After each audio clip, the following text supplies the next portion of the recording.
Hi everyone. आज के video में देखने वाले हैं साइकोलॉजी का टॉप 30 मोस्ट इम्पोर्टेंट क्वेश्चन जो आपके एग्जाम के लिए काफ़ी ज़्यादा इम्पोर्टेंट है।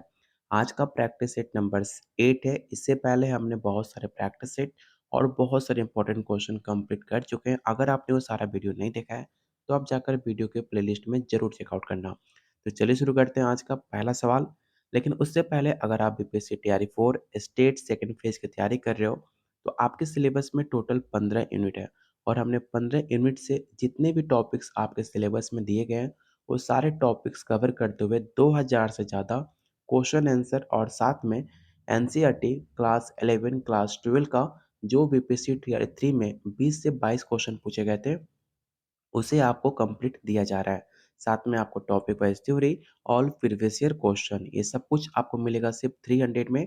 अगर आप इसका कंप्लीट 150 मार्क्स का कंप्लीट नोट्स लेते हो और साथ में व्हाट्सएप का पेड ग्रुप जहाँ पे आपको unlimited test series plus quizzes group discussion साथ में आपको गाइड भी किया जाएगा कैसे एग्जाम की तैयारी करनी है, कैसे आप फर्स्ट अटेम्प्ट में पेपर क्वालिफाई कर सकते हो, कैसे मैंने खुद का पेपर क्वालिफाई किया था आपको सब कुछ बताया जाएगा।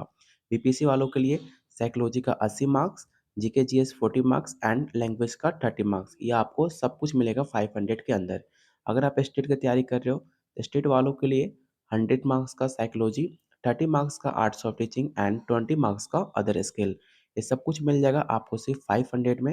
लेने के लिए आप मुझे इस नंबर पे व्हाट्सअप कर सकते हो। इस कल के डेट में हमने एनसीईआरटी का टेस्ट सीरीज ऑर्गेनाइज किया है 5 बजे का। अगर आपने वो जॉइन करना चाहते हो तो भी इस नंबर पे व्हाट्सएप करके जल्द जॉइन कर लेना क्योंकि एनसीईआरटी कल से टेस्ट सीरीज स्टार्ट होने जा रहा है। अधिक जानकारी के लिए आप इस नंबर पे व्हाट्सएप या कॉल करके आप अधिक जानकारी ले सकते हो।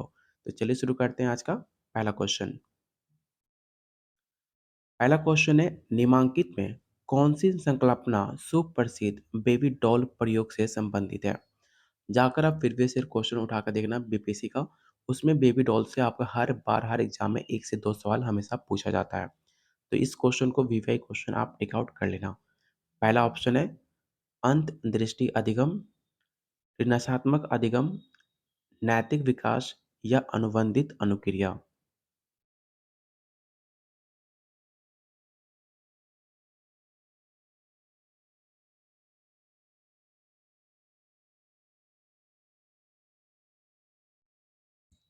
तो इसका राइट आंसर होगा ऑप्शन नंबर बी। क्या आप मुझे बता सकते हो कि बेबी डॉल ने प्रयोग कौन से वैज्ञानिक ने किया था?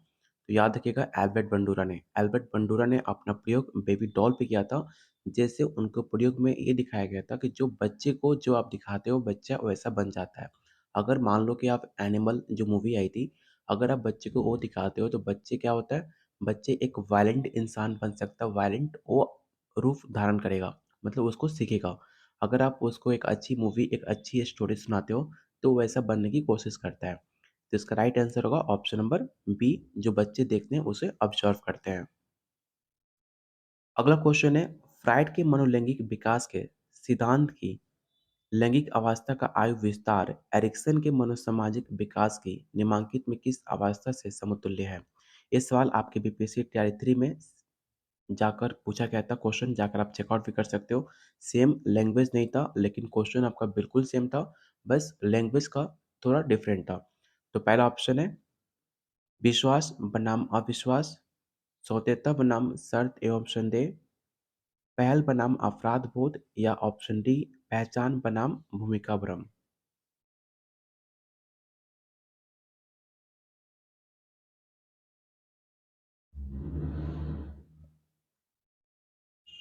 तो इसका राइट आंसर होगा ऑप्शन नंबर आपका डी हो जाएगा, रोल आइडेंटिफियस रोल कंफ्यूजन। ठीक है, इस क्वेश्चन को याद रखना, इस सवाल काफी इंपॉर्टेंट है।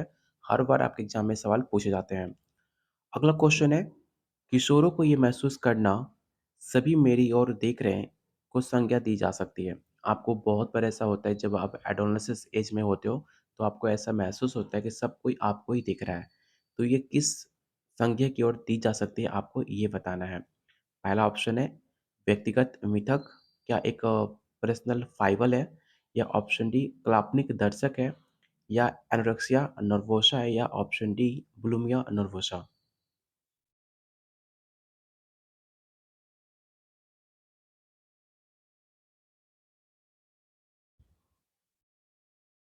तो याद रखिएगा जब भी आप एडोलसेंस एज में जाते हो, आपका तो एज खत्म हो चुका है एडोलसेंस का, तो जो भी ऐसे स्टार्टिंग पीरियड होते हैं एडोलसेंस का, तो उस टाइम आपको लगता है कि हर कोई आपको देख रहा है, ये सिर्फ़ एक काल्पनिक दर्शक है, ठीक है? ऑप्शन बी इसका राइट आंसर होगा। क्वेश्चन नंबर 4, अनुप्रयुक्त व्यवहार विश्लेषण निम्नलिखित में किस सिद्धांत पर आधारित है? अप्लाइड बिहेवियर एनालिसिस और ईवीए, ठीक है? आप इसे ईवीए का फुल फॉर्म भी याद रखना, बहुत बार एग्जाम में पूछा भी गया है कि ईवीए का फुल फॉर्म होता है क्या? तो याद रखिएगा अप्लाइड बिहेवियर एनालिसिस, ठीक है? किस पर आधारित है आपको ये बताना है। शास्त्रीय अनुबंधन, क्रिया प्रस्तुत अनुबंधन, अंतर्दृष्टि अधिगम या ऑप्शन डी है ऋणात्मक अधिगम।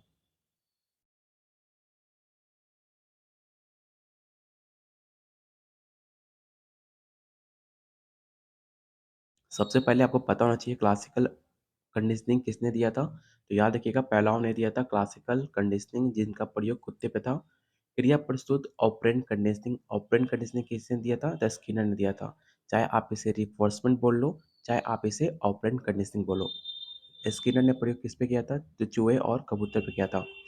अंतर्दृष्टि अधिगम किसने दिया है? तो थॉर्नडाइक ने दिया है, इसे भी याद रखना। और आपको बताना है कि ऋणात्मक अधिगम किसने दिया है, आप मुझे कमेंट बॉक्स में बताओ कि क्वेश्चन जो ऑप्शन 4 है, ऑब्जेक्शनल लर्निंग किसके द्वारा दिया गया है?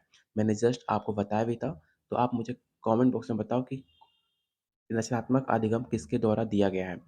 क्वेश्चन नंबर 4 का जो राइट आंसर होगा ऑप्शन नंबर बी होगा ऑपरेंट कंडीशनिंग लर्निंग, ठीक है? जो कि स्किनर के द्वारा दिया गया है। स्किनर जो है बिहेवियर के आपके जन्मदाता भी माने जाते हैं, जिन्होंने वाटसन और स्किनर ने दोनों मिलकर बिहेवियर वाच का इसका जन्मदाता भी इनको माना जाता है। तो ये सारे पॉइंट्स आप याद रखना एग्जाम में बार-बार पूछे जाते हैं। तो ऑप्शन बी इसका राइट आंसर होगा। क्वेश्चन नंबर 5 है, युवा किशोरों को ये माना जाता है कि वो पूर्णतः किसी अन्य व्यक्ति से भिन्न है। डैश को जाना जाता है। पहला ऑप्शन है व्यक्तिगत मिथक, काल्पनिक दर्शक, आत्मज्ञान या आत्मघोटन। जो एनालिसिस होते हैं उनको लगता है कि वो अन्य व्यक्ति से काफ़ी डिफरेंट है क्योंकि वो स्टार्टिंग पीरियड में हर इंसान को लगता है कि यार मैं कितना अलग हूँ, मेरा सोच किसी और से मैच नहीं कर रहा, जो मैं सोच रहा हूँ मेरे सामने वाला मेरे घर वाले मुझे समझ नहीं रहे हैं। ठीक है? तो ऐसा स्टार्टिंग फेज में हर किसी को लगता है कि उस टाइम आपकी सोच नई-नई विकसित होती रहती है। तो ऐसा सोचना को हम क्या मानते हैं आपको बताना है इन 4 ऑप्शन के अकॉर्डिंग।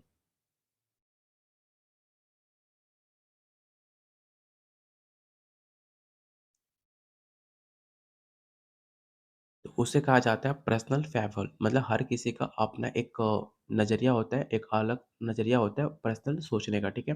तो इसका राइट आंसर होगा ऑप्शन नंबर ए।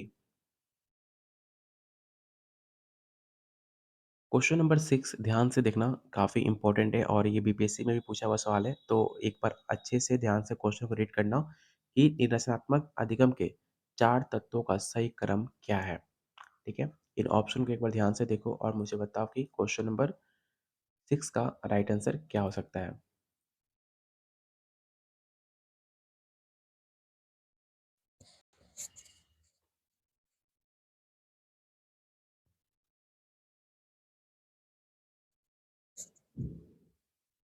तो क्वेश्चन 6 का जो राइट आंसर होगा ऑप्शन नंबर आपका बी हो जाएगा, attention, retention, reproduction and motivation. इसे आप याद रखना, काफ़ी इंपॉर्टेंट है, ऑप्शन बी इसका राइट आंसर होगा। अगला क्वेश्चन है, निम्नलिखित में कौन सा कथन पियाजे के संज्ञानात्मक विकास के सिद्धांत में संदर्भ में सही नहीं है? चलिए पहला ऑप्शन देख लेते हैं। ऑप्शन ए है, यह इस मान्यता पर आधारित है कि विकास एक असतत प्रक्रिया है। ऑप्शन बी है, यह मान्यता पर आधारित है कि बच्चे सम्मिलित एवं आत्म-सत्तीकरण द्वारा सीखते हैं। ऑप्शन सी, यह इस मान्यता पर आधारित है कि विकास एक सतत प्रक्रिया है। या ऑप्शन डी, यह इस मान्यता पर आधारित है कि संज्ञानात्मक विकास 4 चरणों में होता है। ठीक है, क्वेश्चन में आपसे नहीं पूछा गया था कौन-सा ट्रू नहीं है। तो जो आपका ऑप्शन सी है, यह एक मान्यता पर आधारित है कि विकास एक सतत प्रक्रिया बिल्कुल नहीं है, ठीक है? आपका विकास एक सतत प्रक्रिया नहीं है, विकास एक आपका कंटिन्यू एंड कंटिन्यूटिव प्रक्रिया है, ठीक है? सिर्फ़ सिंगल पार्टिकुलर प्रोसेस नहीं है आपका, आपका डेवलपमेंट, ठीक है? इसे आप याद रखिएगा, ये आपका आंसर गलत है। तो ऑप्शन सी इसका राइट आंसर हो जाएगा। क्वेश्चन नंबर 8 है, जीवन स्पेस क्षेत्र की संकल्पना किसका एक भाग है? पहला ऑप्शन है शास्त्रीय अनुबंधन का, क्रिया प्रस्तुत अनुबंधन का, अंतर्दृष्टि अधिगम का, या ऑप्शन डी लेविन क्षेत्र सिद्धांत का।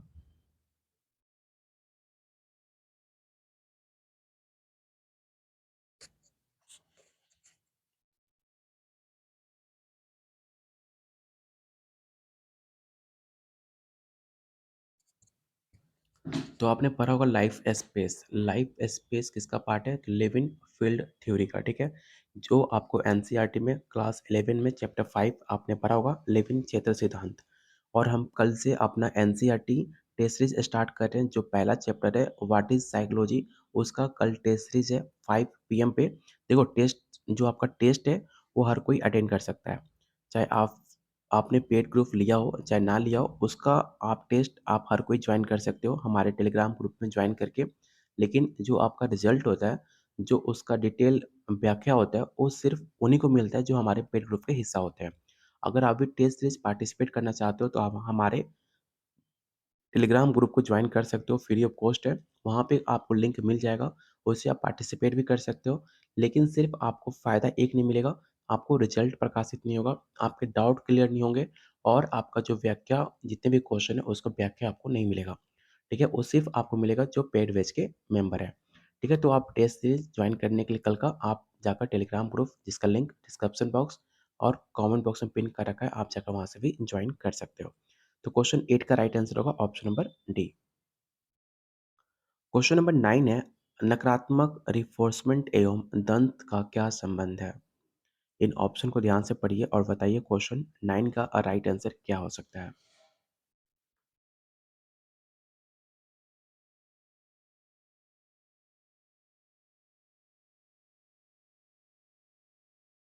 पहले आप मुझे ये बताओ कि नेगेटिव रिफोर्समेंट किसने दिया था? क्योंकि बहुत बच्चों का कन्फ्यूजन होता है नेगेटिव रिफोर्समेंट किसके द्वारा दिया गया है। और कई बार आपके अदर स्टेट में पूछा भी गया है कि नेगेटिव रिफोर्समेंट किसने दिया था, किसने प्रतिपादन किया था। तो पहले याद रखना कि नेगेटिव रिफोर्समेंट आपके स्किनर का है। स्किनर ने रिफोर्समेंट का प्रतिपादन किया था, जो उसके 2 पार्ट होते हैं, positive reinforcement and negative reinforcement. इसे भी आप याद रखना। क्वेश्चन 9 का जो राइट आंसर होगा ऑप्शन नंबर आपका सी हो जाएगा। नकारात्मक रिफोर्समेंट किसी अनुक्रिया को दृढ़ बनाता है, जबकि दंड किसी अनुक्रिया को कमजोर बनाता है। ये काफ़ी इंपॉर्टेंट डिफरेंट है, इन दोनों पॉइंट को आप याद रखिएगा।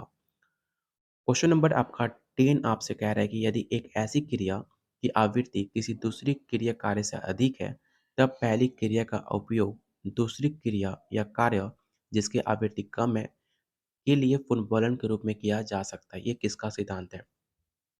देखो बीपीएससी और स्टेट में क्या होता है, जब भी क्वेश्चन आपको लैंग्वेज थोड़ा लेंथी मिलता है, इसमें बच्चे गलती करते हैं। जब भी क्वेश्चन लैंग्वेज में ज़्यादा पूछा जाए, लैंग्वेज लेंथी हो, तो क्वेश्चन को कम से कम ट्राई करना 1 से 2 बार पढ़ने का। क्योंकि जब क्वेश्चन लैंग्वेज को आप 1 से 2 बार पढ़ते हो, तो क्वेश्चन आप आसानी से समझ जाते हो। बहुत सारे बच्चे गलती क्या करते हैं, क्वेश्चन को टाइम के अभाव से क्वेश्चन को प्रॉपर पढ़ते नहीं हैं और आंसर फाइंड करने लगते हैं। वहीं पे उनकी गलती हो जाती है। क्वेश्चन का आंसर जानते हुए भी आप गलत आंसर टिक आउट कर दोगे। इसलिए जब भी क्वेश्चन का लैंग्वेज लेंदी हो, आप क्वेश्चन को 2 बार ज़रूर पढ़ना, जिससे आपके क्वेश्चन को समझ पाओ। तो क्वेश्चन 10 का राइट आंसर क्या होगा, आपको ये बताना है। पहला ऑप्शन है फ्रीमैक का सिद्धांत, थॉर्नडाइक का सिद्धांत, स्किनर का, या पावलोव का सिद्धांत।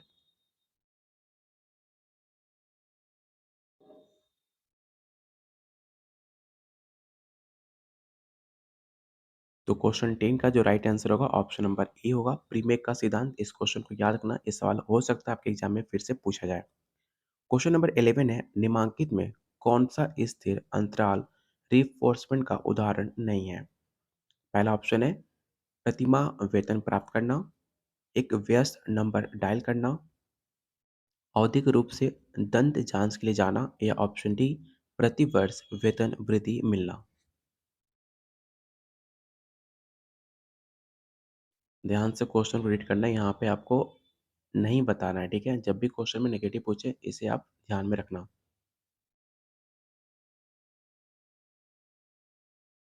तो ऑप्शन बी इसका राइट आंसर होगा, एक व्यस्त नंबर डायल करना।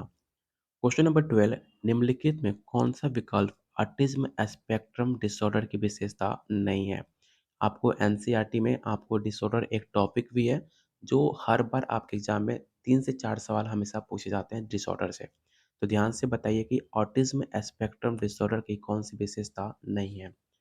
पहला ऑप्शन है देखने और सुनने की समस्या, सामाजिक अंतःक्रिया की में समस्या, शाब्दिक और अशाब्दिक संप्रेषण में समस्या या ऑप्शन डी अव्यक्तमतक भ्रामक का व्यवहार।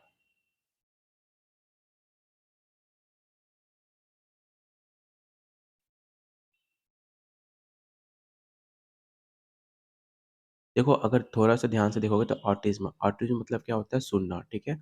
देखने और सुनने की समस्या को कहते हैं ऑटिज़्म स्पेक्ट्रम डिसऑर्डर। तो ऑप्शन नंबर इसका ए राइट आंसर होगा जो कि देखने और सुनने की समस्या को विशेषता नहीं है, ठीक है? ऑप्शन ए इसका राइट आंसर होगा। किम ने अपना मोबाइल नंबर बदलकर नया नंबर ले लिया। जब किसी ने उसका नया नंबर पूछा, तब वो उसके सिर्फ 3 अंक ही याद कर पाई।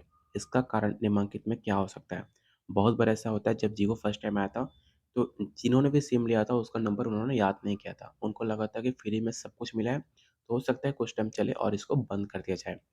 तो उस टाइम किसी को नंबर याद नहीं था और जब स्टार्टिंग फेज़ में होते हो तो जब आप नंबर लेते हो, तो किसी को नंबर पूरा प्रॉपर याद होता नहीं है। तो उस फेज़ को क्या आप बोल सकते हैं? आपको ये बताना है। तो पहला ऑप्शन है क्षरण, ऑप्शन बी है पूर्व सक्रिय व्यवधान, ऑप्शन सी है दमन या ऑप्शन डी वशगमन।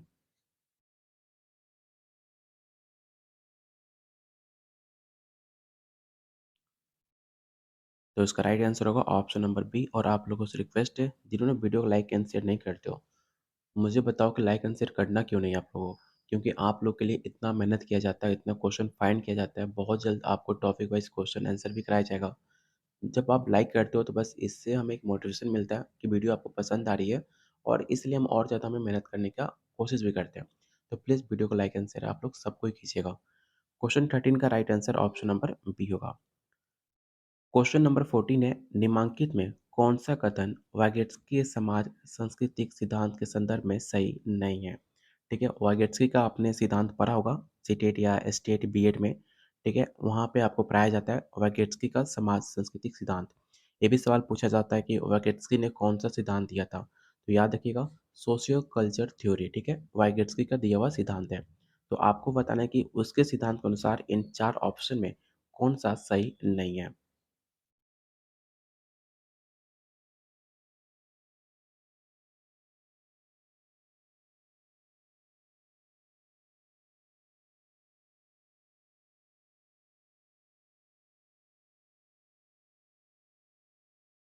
जब भी क्वेश्चन लैंग्वेज लेंदी होता है ना, बहुत बच्चों को पसंद आता नहीं है।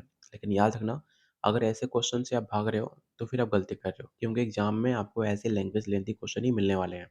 जाकर आप प्रीवियस ईयर क्वेश्चन उठाकर देख लेना, आपको उसमें मैक्सिमम क्वेश्चन लैंग्वेज लेंदी मिलेंगे और उसमें आप गलती करते हो। क्वेश्चन 14 का जो राइट आंसर होगा ऑप्शन नंबर सी होगा।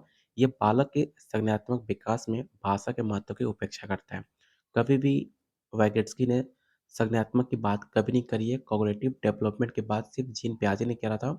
इसलिए इसका राइट आंसर होगा ऑप्शन नंबर सी, क्योंकि आपसे नहीं पूछा गया था। Question number 15 most important, Bloom के क्लासिफिकेशन के अनुसार निम्नलिखित में कौन संज्ञानात्मक क्षेत्र का एक उपक्षेत्र नहीं है? पहला ऑप्शन है अनुप्रयोग, विश्लेषण, संश्लेषण या अनुक्रिया।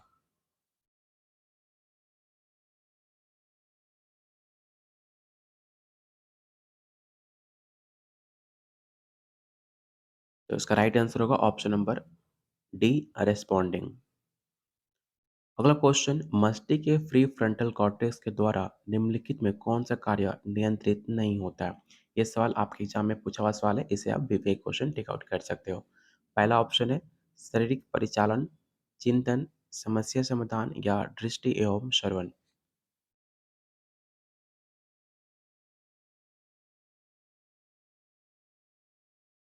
क्वेश्चन समझ रहे हो क्या क्वेश्चन क्या पूछ रहा है आपसे? जो आपका फ्री फ्रंटल कॉर्टेक्स होता है, जो आपका माइंड होता है, जो आपका ब्रेन होता है, कौन उसे कंट्रोल नहीं करता है?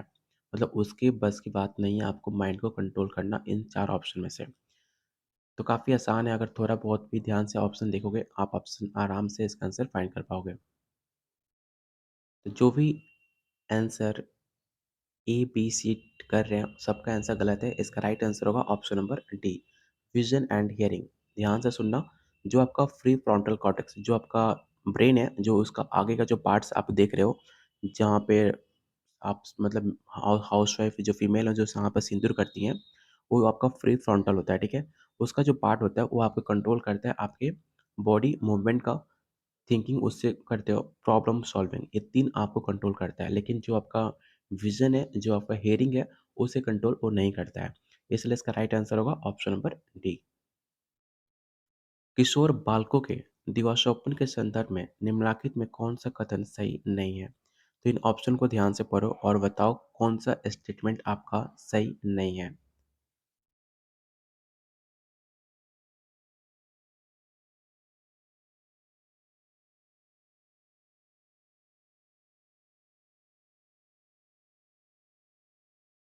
तो इसका राइट आंसर होगा ऑप्शन नंबर आपका सी। अगला क्वेश्चन, एक किशोर यह महसूस करता है कि अब तक उसके जैसा गहरा प्यार किसी ने नहीं किया होगा, ये घोटक है। काफ़ी इम्पोर्टेंट और काफ़ी ट्रू बात लिखी गई है। जब आप स्टार्टिंग फेज में होते हो, जब अगर किसी से आपको प्यार होता है, तो आपको लगता है कि आपकी तरह प्यार किसी ने नहीं किया होगा, बस आप ही इतना प्यार करते हो जो दुनिया में उतना प्यार कोई किसी से नहीं कर सकता, जो कि एक मिथ है। आप किसी से भी जितना भी प्यार कर लो, कोई न कोई उस इंसान से आपसे ज़्यादा प्यार करने वाला इंसान दुनिया में होता है, इसीलिए ब्रेकअप होते हैं। तो आपको बताना है कि ये कैसा क्वेश्चन में क्या है, एक कैसा घोटक है? काल्पनिक दर्शक का, व्यक्तिगत मित्र का, आत्म परिचय या पहचान का, या पहचान संकट का?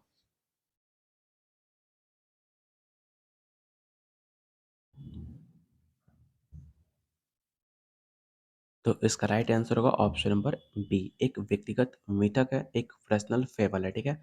ऐसे डाउट अगर जब भी आपको ऐसे मन में ख्याल आए, तो समझ लेना एक आपका एक मिथ है, ठीक है? ऐसा कुछ नहीं होता। ऑप्शन बी इसका राइट आंसर होगा।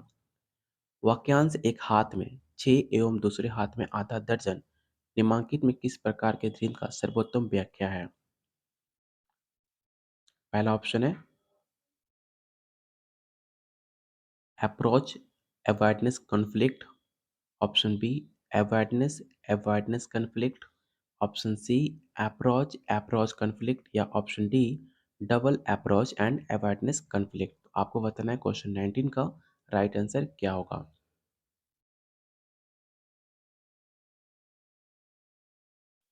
समझ रहे हो मतलब क्वेश्चन में क्या है, शायद आप लोग समझ नहीं रहे होगे।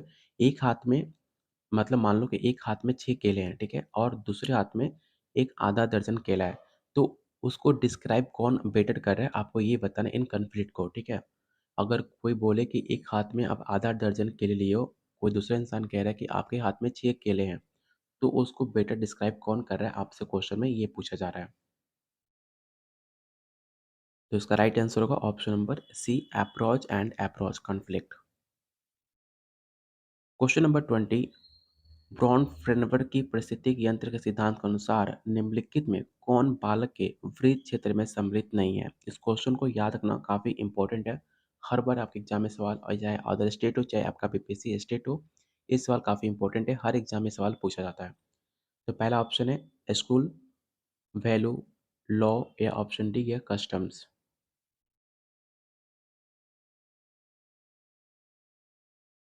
आपने अगर मैक्रो सिस्टम ऑफ चाइल्ड पढ़ा होगा तो आप आसानी से इसका आंसर बता सकते हो। तो इसका जो राइट आंसर होगा ऑप्शन नंबर आपका ए।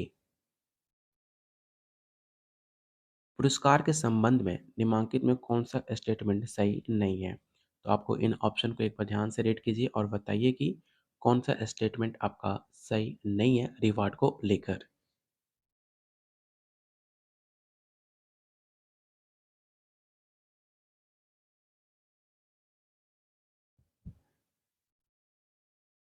तो काफ़ी आसान है, अगर पहला ऑप्शन आप देखते हो, ये रिश्वत का एक प्रकार है। तो अगर आपको रिवार्ड दिया जा रहा है, अगर आप टेस्ट सीरीज़ में टॉप कर रहे हो, उसके बदले आपको कुछ इनाम दिया जाए, तो उसे रिश्वत नहीं माना जाता, उसे रिवार्ड माना जाता है। तो इसका राइट आंसर होगा ऑप्शन नंबर ए। अगला क्वेश्चन आपको बताना है कि क्रिएटिविटी का निवेश सिद्धांत किसके द्वारा दिया गया था? इस क्वेश्चन को रट्टा मार लेना काफ़ी इम्पोर्टेंट है कि creativity investment theory of creativity किसके द्वारा दी गई है? बिने एवं साइमन, कैरोल एवं कैटल द्वारा, स्टेनबर्ग या लुबर्ट द्वारा, वाटसन एवं रेनर द्वारा।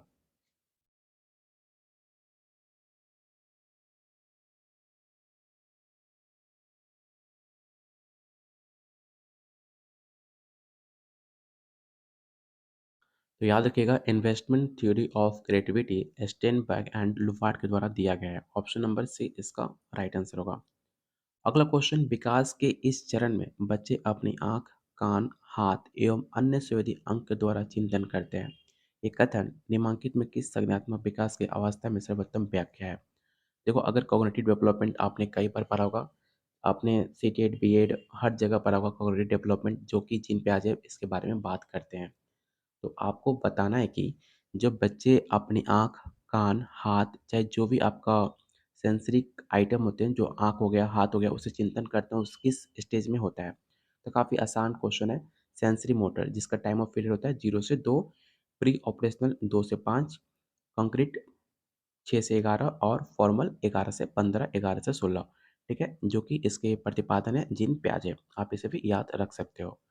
क्वेश्चन नंबर 24 है, निम्नांकित में किन्हें बाल अध्ययन का संस्थापक माना जाता है? एक और बेहतरीन क्वेश्चन, आपको बताना है कि which of the following is the founder of child study movement?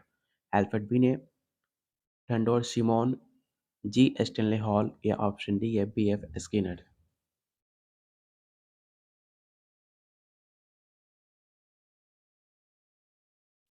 तो याद रखिएगा, इसका राइट आंसर होगा ऑप्शन नंबर सी।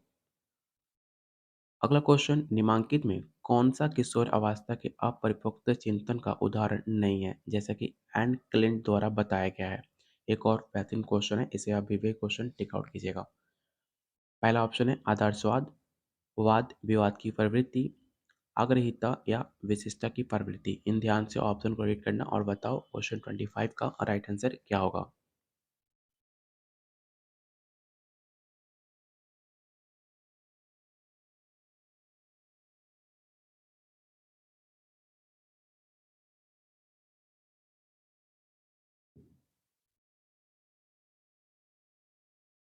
तो इसका राइट आंसर होगा ऑप्शन नंबर सी। अगला क्वेश्चन है, निम्नांकित में कौन सी शिक्षण विहुर सूचना लोकतांत्रिक नहीं है? पहला ऑप्शन है प्रॉब्लम सॉल्विंग, प्रोजेक्ट, डिस्कवरी या प्रदर्शन।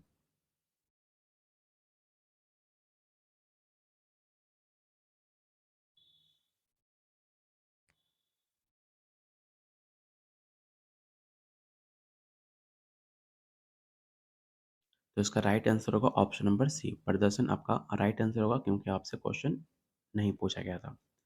थॉर्नडाइक द्वारा दिए गए प्रयास एवं त्रुटि सिद्धांत में कौन सा नियम पुनर्वलन की संकल्पना का समुच्चय है? काफी आसान क्वेश्चन है। आपको बताना है कि which law of trial and error given by Thorndike is similar to the concept of reinforcement? जो रिफोर्समेंट का सिद्धांत स्किनर ने दिया था, उनके कौन से सिद्धांत से ट्रायल एंड एरर का थॉर्नडाइक का दोनों सिमिलर है? आपको ये बताना है। थोड़ा सा बेसिक क्वेश्चन है, थोड़ा सा दिमाग लगाओगे आसानी से इसका आंसर बता पाओगे। उपयोग का नियम, अनुप्रयोग का नियम, प्रभाव का नियम या तत्परता का नियम? तो याद रखना, ट्रायल एंड एरर जो कि थॉर्नडाइक के द्वारा दिए गए सिद्धांत है, और प्रभाव का नियम लॉ ऑफ इफेक्ट आपका रिफोर्समेंट का एक कंसेप्ट है, जो कि दोनों काफी सिमिलर हैं। ऑप्शन सी इसका राइट आंसर होगा। मॉडलिंग एक प्रभावी शिक्षण युक्ति है। मॉडलिंग से हमेशा आपके बीपीएससी हो चाहे स्टेट हो, हमेशा एक दो सवाल पूछे जाते हैं, जाकर आप चेकआउट कर सकते हो। आपको बताना है कि मॉडलिंग एक प्रभावी शिक्षण युक्ति है। इन ऑप्शन को ध्यान से देखो और बताओ क्वेश्चन 28 का राइट आंसर क्या हो सकता है।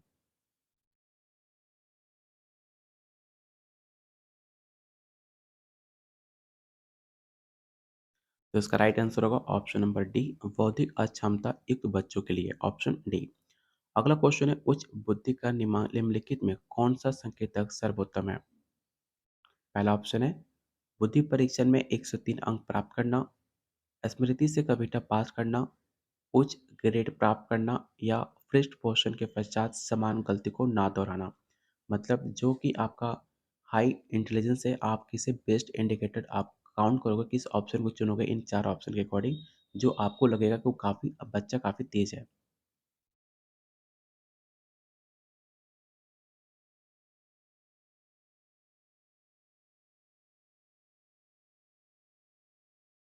इसका राइट आंसर होगा ऑप्शन नंबर डी। इसका मतलब क्या हुआ कि अगर आप कोई गलती करते हो, अगर आपको फीडबैक दिया जाता है कि आपने ये गलती करा है इस टेस्ट सीरीज़ में, आगे से इस टेस्ट सीरीज़ में आपने गलती कर मत करना।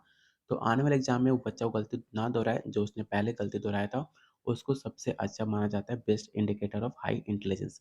जो आप एक बार गलती करते हो उसको ना दोहराओ, सबसे बेटर होता है हाई इंटेलिजेंस का एक सर्वोत्तम क्वालिटी। तो ऑप्शन डी इसका राइट आंसर होगा। और आज का लास्ट क्वेश्चन, उससे पहले अगर अभी तक आपने लाइक नहीं किया तो प्लीज़ वीडियो को लाइक एंड शेयर आप ज़रूर करना, क्योंकि आपका एक लाइक हमें काफ़ी मोटिवेट करता है। क्वेश्चन नंबर 30 है, एक बच्चा क्रोधित होकर अपने सहपाठी को ठीक उसी प्रकार मारता है जैसे उसके घर में सजा दी जाती है। ये एक इसका उदाहरण है। बहुत बार ऐसा होता है कि हम मूवी में देखते हैं जैसे फाइट करता है, वैसा फाइट हम करने की कोशिश करते हैं बचपन में, वैसे ही मारने की कोशिश भी करते हैं। तो किसका एक उदाहरण है आपको ये बताना है। क्रिया प्रस्तुत अनुबंधन का, शास्त्रीय अनुबंधन, ऋणात्मक अधिगम या अंतर्दृष्टि अधिगम।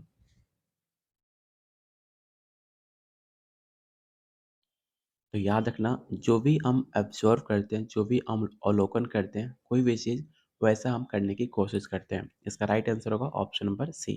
तो यहाँ पे आपका टॉप 30 क्वेश्चन खत्म होते हैं, जो कि काफ़ी इंपॉर्टेंट क्वेश्चन थे। अगर आप इसका पीडीएफ डाउनलोड करना चाहते हो, तो आप हमारे पेड ग्रुप में जॉइन कर सकते हो, जिसका लिंक लिंक तो नहीं दे सकता, आपको पेड ग्रुप मेंबर का हिस्सा लेना होगा, जो आपको 500 पे करना पड़ेगा। जो भी यूट्यूब पे क्लासेस आते हैं वो सारे पीडीएफ आपको पेड ग्रुप में शेयर किए जाते हैं, जो आप डाउनलोड करके हर एक क्वेश्चन को और डिटेल में पढ़ सकते हो और उससे अच्छा प्रैक्टिस कर सकते हो। ठीक है? जो कि पेड ग्रुप में बहुत सारे आपको प्रॉफ़िट मिलते हैं, जैसे कि साइकोलॉजी का 80 मार्क्स का complete notes, GK GS, language paper, साथ में unlimited test series, GK GS, psychology, language paper, इस सब का टेस्ट सीरीज़ आपको मिलेगा। साथ में आपको गाइड भी किया जाएगा। आपको गाइड भी किया जाएगा कैसे एग्ज़ाम का तैयारी करनी है, सब कुछ आपको प्रॉपर मिलेगा सिर्फ़ 500 में। लेने के लिए आपको मुझे इस नंबर पे व्हाट्सएप करना है, जो डेली बहुत सारे बच्चे जॉइन कर रहे हैं, आप भी जॉइन कर सकते हो इस नंबर पे व्हाट्सएप करके। मिलते हैं बहुत जल्द अगले वीडियो में, तब तक के लिए कीप वॉचिंग, कीप शेयरिंग।